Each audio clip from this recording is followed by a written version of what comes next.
All right, welcome to the Wrestling Still Cool podcast. My name's Cam. With me is Mark. Hey y'all, how y'all doing? Appreciate you joining in. We're going to do the retro review.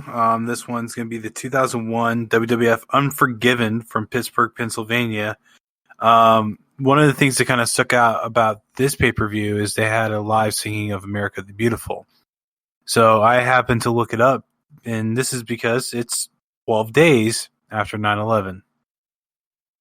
Which, weirdly enough, you could kind of tell played a role into the booking decisions later in the night. Yeah, I can see that. Yeah. So first up, we had the Hardy Boys versus Landstorm, and this is whatchamacallit. This was kind of like a you don't really see this nowadays, a fatal four-way tag team match elimination. You had the Hardy Boys versus Landstorm and Hurricane. Versus Spike Dudley and the Big Show versus the Devon and Bubba Ray Dudleys, Team 3D in later iterations in TNA and what have you. There was a lot of really funny spots in this, and you can kind of tell this is when WWF had really, really good tag teams, and it's kind of odd because the way they treat things nowadays, the tag team division is kind of second thought. And even so, barely even that. Yeah. And even though they had a tag team that was basically thrown together, well, two of them, if you can consider Landstorm and the Hurricane and Dudley and the Big Show, which, to be honest with you, I forgot those two tag teams ever existed. I remember more Spike and Big Show than I do Lance and Hurricane, honestly. Which is kind of funny because after Landstorm was let go by WWE, this recent let go as a backstage producer, Hurricane references him as a tag team partner, and I'm like, what the hell are you talking about?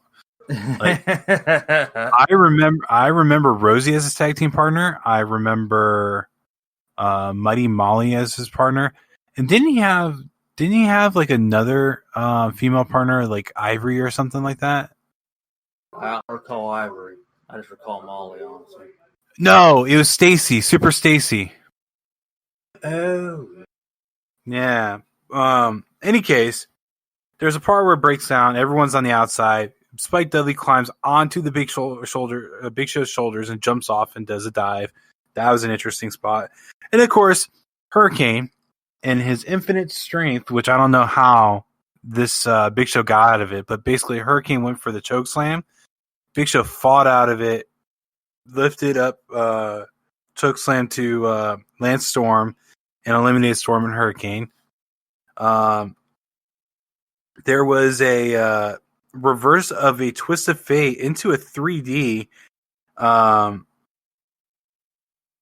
pin was later then broken up by a Swanton bomb. Bubba hits a Bubba bomb on Matt Hardy, and Devon pins to win the match.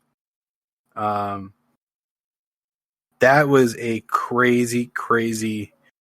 And I'm sorry, I didn't complete this because of Big Show and Spike. But basically, there's a twist of fate to Spike, and that's when Big Show and Spike were eliminated. Yeah. But this was a crazy tag team match. Oh, well, it was kept me going. It was good. It was a good kickoff of the show. Definitely impressed by it. They put on a hell of a match. Yeah, I gave it an 8 out of 10 just because of the spectacle of it all. Did you rate it? Yeah, I rated it. Actually, I can't find the rating on it, but I'm going to give it a 7 because that did keep me entertained. That's all it was. That's all it really was. There wasn't really much of a story being told. It was a spectacle. Oh, yeah. That says Dudley's and all them. These are tag team matches. They were fairly popular to kick off the shows, too. Yeah, them and the Hardys. Yeah. Then there was Raven versus Saturn, which I loosely, and I very much mean loosely, remember this feud. Because, sorry, go ahead. I do remember that feud actually fairly well. Not great, but I remember the whole Moppy incident. That's the only part of it that I remember. Yeah, I remember him getting his Moppy destroyed. other than that. This whole thing with how WWF treated Raven just shows that they didn't know what to do with the character. Pretty much, as he was doing phenomenal in WCW. But you could kind of tell in big boy play. And ECW, Raven did really well in ECW. I can only say so much about that one. I didn't really watch ECW back then. I didn't really either, but I know that's where Raven got popular and why WCW picked him up. Yeah. But you can kind of tell with this match that Raven and Saturn knew each other, because they put on a good match. I mean, I saw the thing that I don't recall ever seeing, which was a twisting fisherman suplex from Saturn. I've seen that a few times from him, but he did quite well. But he basically pins Raven for the win. I'm gonna be honest with you. I gave it 6 out of 10. Now, that's not diminishing to Raven or Saturn. It was just the fact that there wasn't that much of a story told here, and to me, it just didn't have much oomph behind it. I gave it a 5. Yeah. Okay, we're in similar ratings. Give it a 4.5 when I seen Terry, so I was like, "Hey, I'll give that another 5, baby." Anytime she was down there, it was like, "Hey." There was you guys can definitely go along with that too. All right, go ahead. Which it didn't make sense why Terry was with Raven anyway, but hey, honestly, as long as she's down there, it's all a matter of me. Right, I got you. So the next thing was a backstage promo with Christian, and this is when they're still trying to sell Edge and Christian as brothers, and this is when Christian was a heel, and he had one of my favorite themes ever. The whole it had like a Queen music feel, like Queen the band, where it's like Christian, now you're on your own. I was not a big fan of that music of his, honestly. Really? I couldn't get behind that music. I just was not into it. That's me though. But yeah, the character, the character was all right, but the music just wasn't onto it. But anyways, so this was a Edge versus Christian for the Intercontinental title. So this was an interesting thing because the ref had his back turned for this is the finish now, where Christian goes and low blows Edge with a chair and basically pins him for the win. Where then this is when Christian walks away with the Intercontinental title, and I'm pretty sure this is when Edge started moving up towards the world title, or WWE title, or whatever it would have been called at that point. Well, no, he feuded with the IC title for a while. I mean, right? He was moving up for a few more years. Okay. It's probably his best IC title match, honestly. But I think a lot of people who would remember this and agree is he had a match with Eddie Guerrero on SmackDown. Oh yeah, anyone that had a match with Eddie Guerrero got a really good match out of it.